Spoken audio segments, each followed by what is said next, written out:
My name is Julie Riggs, and I am the Executive Director of the Sheila and George Casey National Capital Region chapter of Blue Star Families. So, what inspired you to help military families? Me personally, it was part of the fact that I lived the life. I'm a military spouse of 20 years. I also was raised in military. My father is a retired senior chief from the Navy. So, very much a personal reason for continuing to give back and support our military families. But in from a professional perspective, I really believe that the military family population does bring and contribute a great deal to the success and support that our military, our all volunteer military force brings to our country. And so I often feel it's just very important that we are looking to see and make sure that they are supported as well as their service members. So that was the reason. Yeah, what is it like for you to support people who are going through similar experiences? Um, it feels, I mean, it's wonderful to be able to sort of empathize or relate to what someone's going through and then say, hey, I know how it feels to show up to a town and not have a network at all and trying to find a job and you've never even lived there. And so for me personally, it feels wonderful to be able to be that helping hand and a person who really understands what the military service member or family member is going through. When we lived in San Diego, is a perfect example. It was during a low downturned economy. We got there. I looked for a job. I didn't know a soul because we'd never lived in Southern California before, and it took me like 6 months to find a job. And I had a pretty decent resume. It wasn't that. And I remember feeling so alone and so isolated. And my husband was deployed at the time, and I sat there and I just was in a really bad place with being confident that I was going to find work and that I was going to be able to be successful and keep my kids in daycare, which was costing money, and pay the rent and all of those things. And it was a lot of stress. And so anytime now that a spouse reaches out to me and says, hi, I'm new to the area, I'm looking for employment, I go above and beyond my role at Blue Star Families to make sure that I connect them to areas where they can just build that network that is so important. And it's not really it's not like I'm doing a career search as part of my job. I'm actually helping out spouse to spouse, right? Because I really know how important it is to connect people to their communities so that they feel supported. And that's what Blue Star Families does. And that's why I love working here, is that as an organization, one of the biggest things we do is support our military families by connecting them in the areas where they live. And whether that's with local services, whether that's with other military families, whether that's with local government, whether that's with, a child care provider, whatever it is they need, we help to create opportunities where they can connect and grow that network and community where they are, and so that they feel less isolated and they feel more successful in the areas where they live. Yeah, can you tell me a little bit more about Blue Star Families? I can. So we're a chapter-based organization. We are nationwide and the fastest growing chapter-based organization in the military and veteran space. We were founded in 2009 by military spouses, and our work is based on data, really. We're a very data-driven organization. We have our military family lifestyle survey was what launched us as an organization, but these days we have a variety of ways in which we listen to our military families through collection of data, and then we take the information provided by the military families and we turn it into programs and to finding solutions to the issues that our families are facing. So as an organization, we basically are building communities that support our military families, both inside military installations and inside military entities, and also in the civilian communities. And so we ask our communities how they can also support our military families, and we connect all the pieces together to make military life awesome instead of difficult. Yeah, and especially I live in the DC area and it's, very military. How is it, you probably have to help a lot of families. Yeah, I mean, we have a lot of families in this area. We have families from every single branch of the service, which is unique to other chapters. Like there may be a chapter that has a very, prominent or predominant Navy presence, or an Air Force presence, because they're right by a military installation. In the National Capital Region chapter, we have, I think, over 12 installations that just fall in that 50-mile radius of who I serve as the executive director and who the chapter serves. And every single level, from newly enlisted or new first in the military to very senior officer level, and even beyond to like the Joint Chiefs and some of the other very high level, they all live in this area. So in some ways, even though there's a huge military presence, there's a lack of connectivity because everybody's so spread out. There's so many different branches represented, and there's so many different places that people go to work. There's not one centralized sort of like military base that everybody goes to. And so we see a lot of people come through here. We also see a lot of people looking to connect and to get support from our organization. Yeah, when I was doing my research, you do a lot of support stuff for the families, but how important is, the spouses and the kids take care of their own mental health? Yeah, I mean, mental health is really important, and we do help to provide. We are not a direct service organization in the sense that Right. we don't provide mental health care to our families. But what we do is understand that, in our survey and our data shows us that people who feel a sense of belonging, people who feel connected to their communities, people who have supports in areas they need, such as education or food or finding, childcare, all those hot topics that are important to military.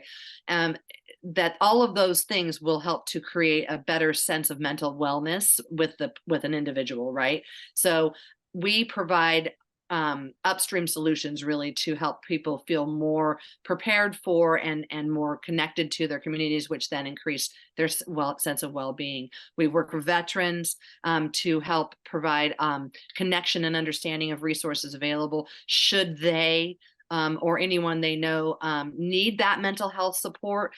We help to provide those resources and connections to programs and connections to other nonprofits as well, so that they feel like they are supported should that arise, that they need to seek that care. They feel like they have those tools. So it's, it happens in a variety of ways, but yes, taking care of one's mental health really is high on our list of things that is important, and things that we try to do in everything that we do, even our fun, go out and go kayaking on the Potomac events, really have a mental health and mental Yeah. wellness feel to them, right? Because what we're trying to do is improve those, you know, um, quality of life factors so that people feel better and feel more well. So, yeah. Which that's the big thing, like just getting compliments or talking to people who are going through the same thing, make the world a difference. Absolutely. Yes, that connection to others and that connection to support is really huge. What are some of the things that motivate you? Me personally, Yes. I'm motivated by finding solutions to problems that maybe seem insurmountable or tricky. I love looking at ways that we, as nonprofits in the military and veteran nonprofit space, as well as community nonprofits that maybe even aren't connected to the military and veteran space specifically, how we can work together to create solutions for the problems that our society and our cultures or our communities are facing. And so, the military and veteran community is one community, but it's a community within Yeah. the greater community, right? And so most of us don't live on military installations anymore. I think it's like 70% of United States based military service members do not live on an installation.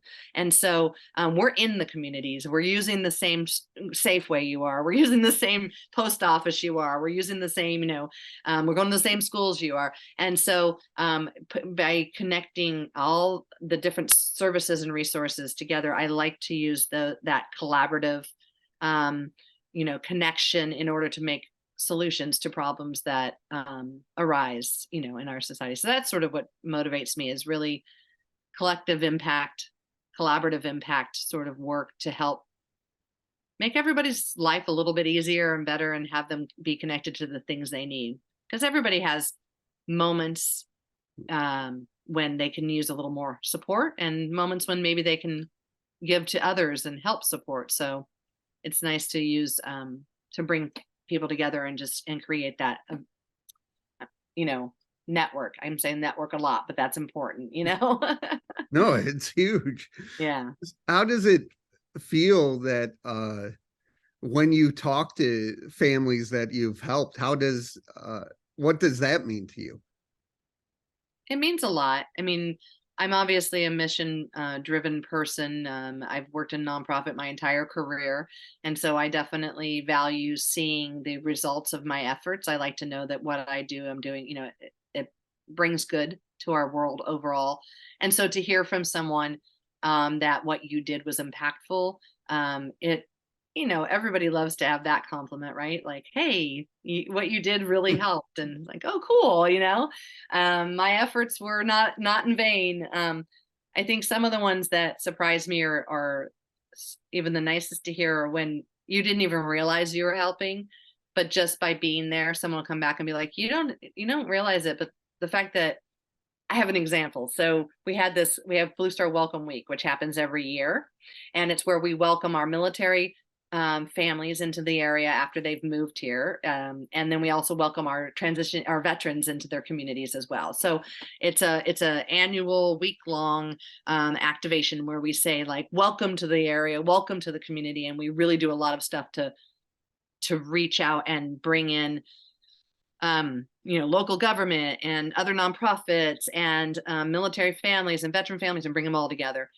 And in 2020, obviously the world had gone kind of upside down and we couldn't do anything in person, but we had all these military kids who were moving from one duty station to another and having to go into virtual school. So they were coming to a school that they would never meet their classmates at, never physically attend. And they were, PCSing or personal change of station to these new areas, and then having to go into remote virtual learning, and our teens were struggling, our military teens. And so we did this really neat drive-through event where we had signs, and all the teachers at the school were like, I'm an English teacher and I'm Mrs. So-and-so, and the PE teacher was like, I'm a PE teacher, and we had the kids drive through with their parents, and we handed out welcome bags, like, we're like, welcome to the school, welcome, we see you, and so that was fun. It was great. And the kids really appreciated it. And it was a way to, during a pandemic, to really try to still connect people together. And then a year later, I went back to that school and I was just talking to a group of people. And this girl said to me, I am a student ambassador at this school, and I welcome students who arrive, and I help to show them around and help get them connected to their classes and everything. And she goes, and the reason I do that is because last year, when I was new to the school, you guys stood outside and had a banner that said, welcome to the school. And I realized how important it is to give back and to help welcome others. And so she had chosen to volunteer her time as a student to be a student ambassador because of the experience that we had provided her when she was new. And that was just such an amazing, full circle, full circle experience. So that fills you with just joy, and it keeps you going, and it makes you realize, that the work that you're doing, at least for me, is of value to others. Where do you want to see the organization, say, in the next 3 to 5 years? I would love to see, and Blue Star Families is definitely on a path for this, but I would love to see us be able to open chapters in more areas. because right now we have 13 chapters, and those areas are definitely impacted by the presence of a staff and volunteers who can support the Blue Star programming. We have a lot of volunteers who stand up and raise their hands in areas where we don't have chapters, but the consistency and ability to really provide, programming consistently is sometimes tricky. And so being able to grow chapters in all areas around the United States, so that no matter where you get stationed or no matter where you retire out of the military too, you have a Blue Star Families there to support you. How can people reach out and learn more? Sure. So there's a couple of ways. Blue Star Family's website is www.bluestarfam.org. So FAM, short for families. That'll take you to our national website. And from there, you can go to the chapters, and wherever you happen to be, click on the chapter that's closest to you, and then go from there to get connected locally. You can also follow us on Facebook and Instagram, as well as LinkedIn. Blue Star Families has a presence in all of those platforms. The National Capital Region chapter, we have our own Facebook and Instagram pages, NCR, BSF NCR. So you can follow us there. We do a lot of events as well as opportunities. And so that's a lot of times that's where we'll post, like right now, as an example, we have tickets to a DC United game that they've given us to give away to our members. And so if you were interested in going to see a soccer game, you could, if you were on Facebook and following us, you could hit the registration link and go register to get tickets for that game. So we put a lot of opportunities and fun stuff out there. So it's a good way to stay connected with our chapter.